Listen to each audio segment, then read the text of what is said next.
My name is Jim Turner, and I'm going to show what I do with my raspberries.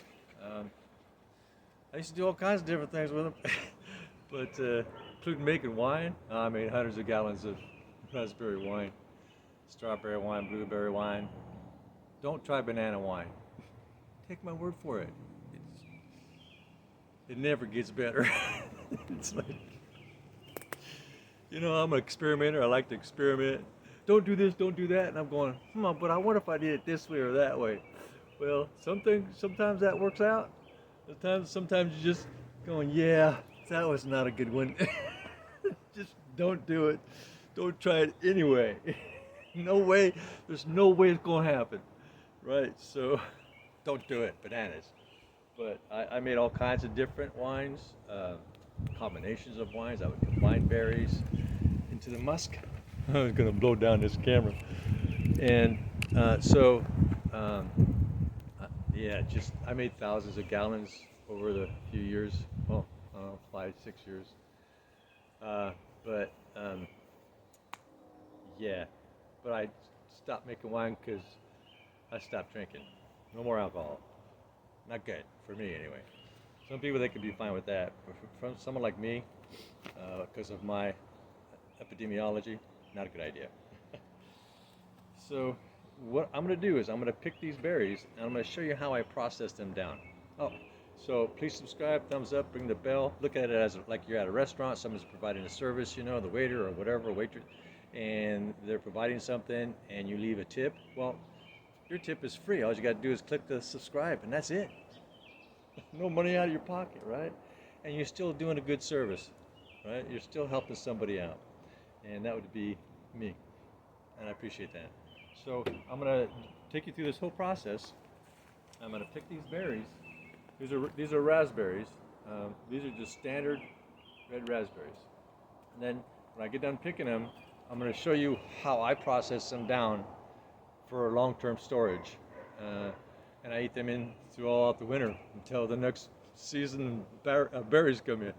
So I'll just start picking these, and when I get done, um, I'll show you. I'll show you what I do with them. I also got like yellows over here. These are like candy, man. The yellow ones. I got creamies, and I do the same thing with all of them. And the same process I also do with the blackberries, the blueberries. I'll be picking blueberries probably towards the evening, and I do this similar thing with apples, peaches, my strawberries. So the process is really efficient, and I get this fruit all winter long, and I put it in so many things. I use it for natural sweeteners. My grapes, this over here is a 10-mile long exaggerated grapevine. It's a beast. Yeah, hard to maintain. It grows every day. I'm like, oh, I gotta clip this now, and it's just crazy grapevine. And it's only one plant wants to take over my property. Grapevine, and I use that grapes for all my sweeteners. So if I'm gonna have a tea, which I have a lot, I grow a lot of mint.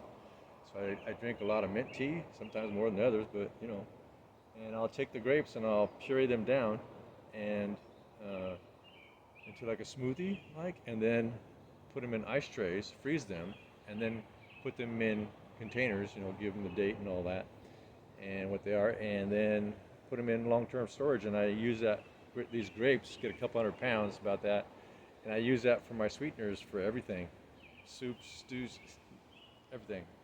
Natural sweetener, got all the polyphenols still in there, got all the good stuff still there. I leave the whole grape, so they're red. They're called Red Table, and really nutritious.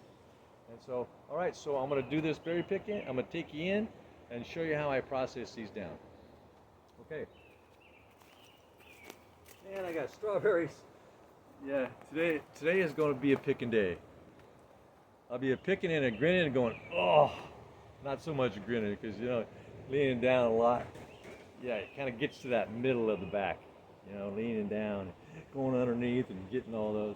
All right, I'll see you inside.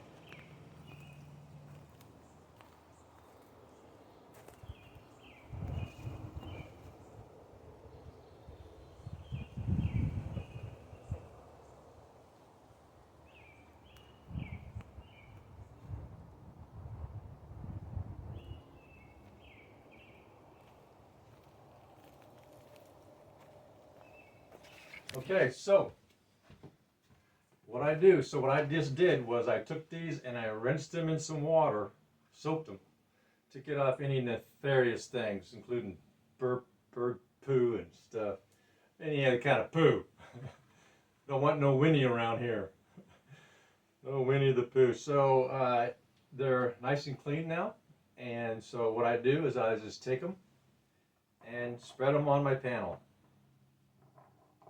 Try to be as gentle as possible, because what I like it, sometimes I like them when I freeze them, I like to keep them whole. And if I was to put these in a bag and they get moved around and stuff like that, they get all busted up. They break all apart and they don't stay whole.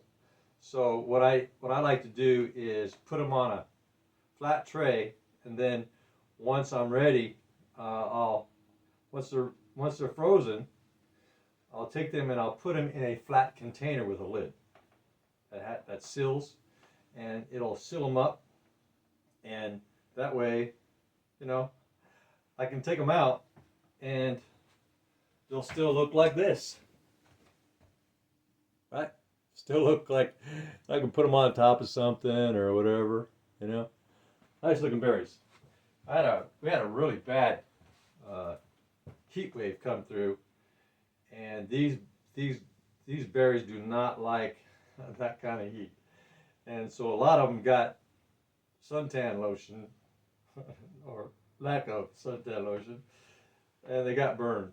And so I've got these dark spots. I don't know if you can see it there, but yeah, quite a few of them got burned. Usually, what happens when they get burned like that, they don't recuperate.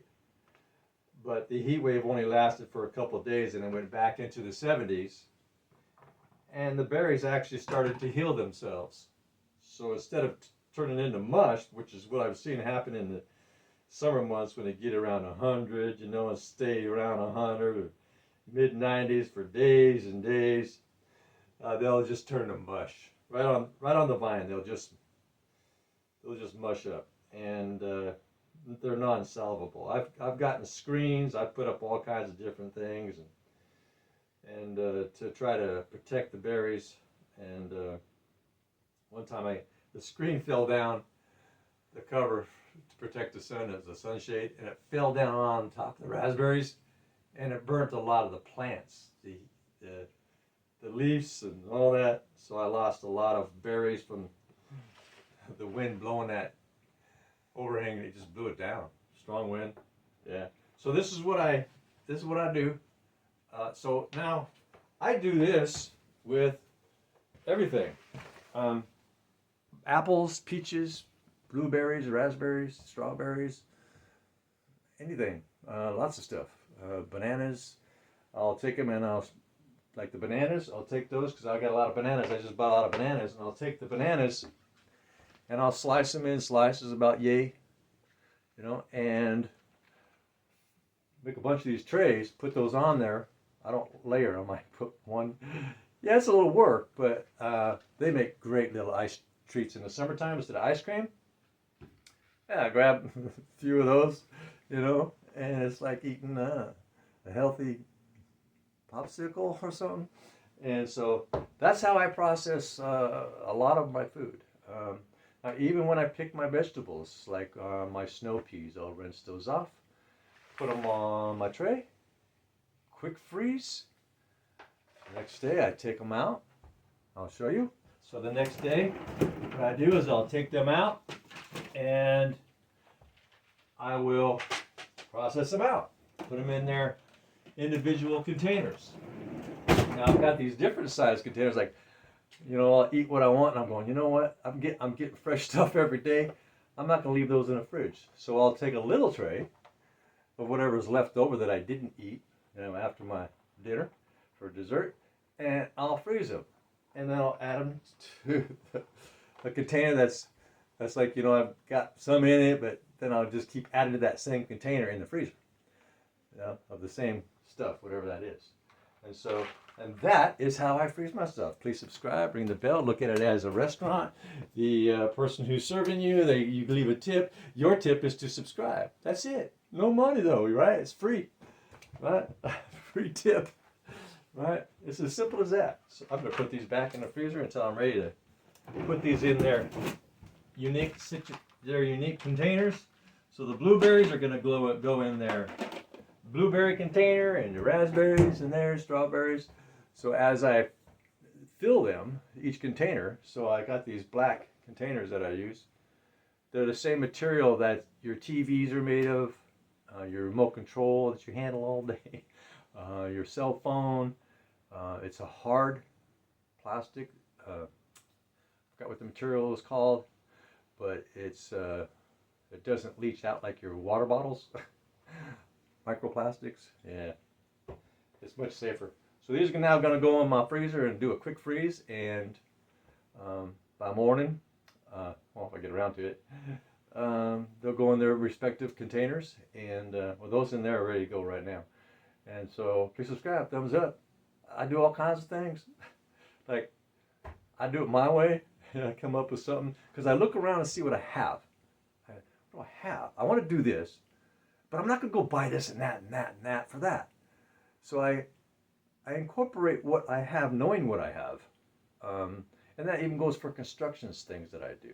I go, because I keep a lot of stuff, and I try to categorize. I say, this is that thing. I'll keep that kind of stuff over here in that box or on that shelf. So it stays, I try to keep everything like things together. So when I go to construct something, I know in my head, because I put it there, and I know how much that is, stuff there. And I can incorporate in my mind, when I come up with a project that I want to do, I'll go, that. And then I go build it or construct it or design it, or, get the process going, and then it's done. Like all my beehives, I made 6 beehives just from scrap wood. And brood boxes. Well, I made other ones too. I made 3 frames, 2 frames, 6 frames. So what I did is I took the wood, I looked at my wood that I had, and I said, what size of beehive box can I make with that wood without wasting as little as possible? So I would design my beehives based on the size of wood that was there. And that's the size of beehives I built. Now, I did have some nice big sheets left from another project. I was able to build 6 regular sized, 10 frame brood boxes. So I've got 6 or 7 now of the brood boxes, and one of them is occupied. And so, and I got two beehives out there, hoping to have a dozen by the end of the season. I'm in the midst of catching swarms. This is swarming season, so I only caught one so far. Almost got one 2 days ago, but I think somebody stopped it. They stopped that swarming. Maybe they added a box, or they split the hive and they crunched the cells, and so now today, this would be the 36 hours. That's usually when they swarm. Not all the time. We had some nasty weather. That might have slowed them down. But I don't see any bees going into my baited nukes like I did 3 days ago. They were all in all my baited nukes. The last 2 days, no. So maybe they went somewhere else. Woodpecker hole, maybe.